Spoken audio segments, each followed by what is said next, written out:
Projek-projek di bawah Kementerian Perumahan dan Kerajaan Tempatan KPKT tidak akan ditangguhkan, malah akan terus dipergiat walaupun krisis tenaga global.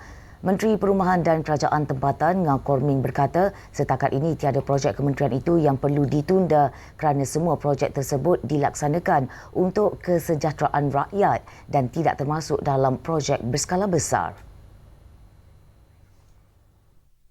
Sebenarnya kebanyakan projek KPKT adalah berpaksikan kepada kesejahteraan rakyat.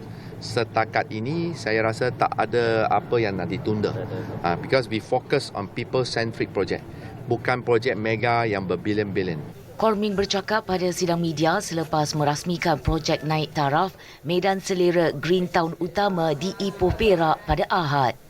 Dalam perkembangan lain, Korming berkata Majlis Pecah Tanah projek PRR Tambun bernilai RM150 juta dilaksanakan pada Jun ini dan disasarkan menjadi penanda aras baharu bagi perumahan mampu milik berkualiti, lengkap dengan kemudahan seperti taman pusat dan tasik rekreasi.